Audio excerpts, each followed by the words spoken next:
Magandang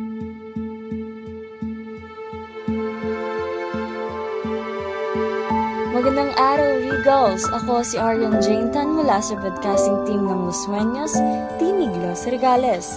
At narito tayo sa isa na namang makulay na event. Balikan natin ang mga highlights at ganap mula sa katatapos lamang na Guidance Week na ginanap noong November 12 hanggang November 14. Sa tulong ng ating masisipag na guidance faculty at ang peerfluencer, matagumpay na naisagawa ang Guidance Week na puno ng makabuluhang aktibidad sa ilang araw. Isang pasasalamat sa lahat ng nakilahok at nagbigay kulay sa pagdiriwang na ito. Isa sa mga tampok na aktibidad ay ang art exhibit, kung saan ipinakita ng ating mga kapwa estudyante ang kanilang mga talento sa sining.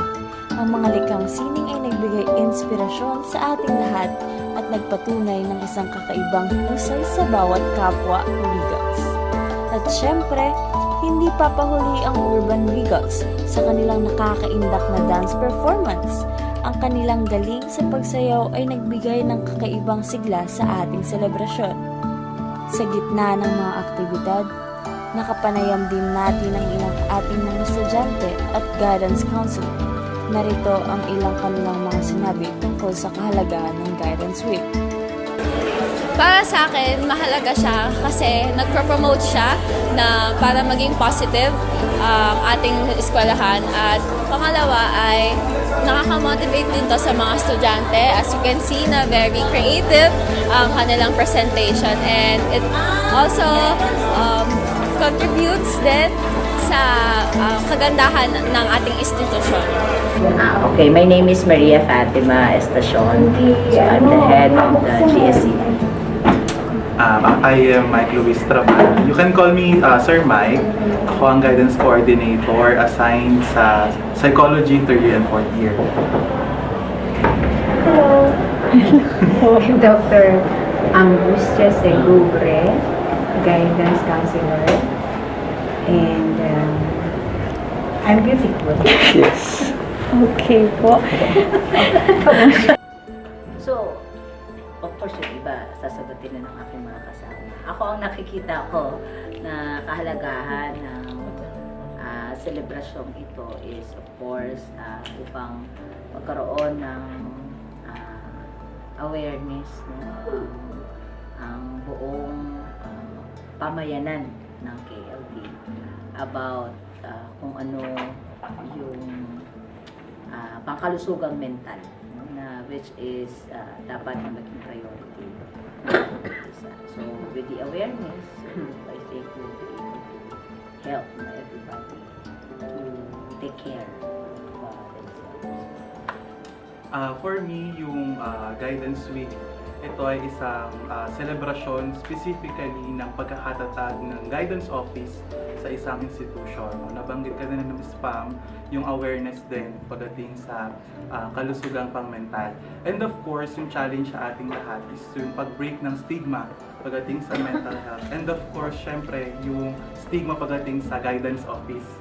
No, ay isa yun sa kahalagahan ng itong selebrasyon natin na ito. Why guidance week? Bakit po? Guidance matters. And everybody should know how important guidance office is in this particular school.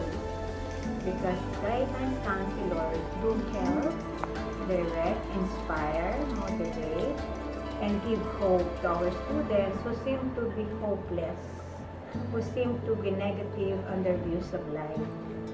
So we're happy to serve. That's why we have the Guidance Week celebration. Goes your mind. Siguro more than sa design. So nag-start mo siya sa tema namin. No, padayon, bumangon sa gitna ng hamon.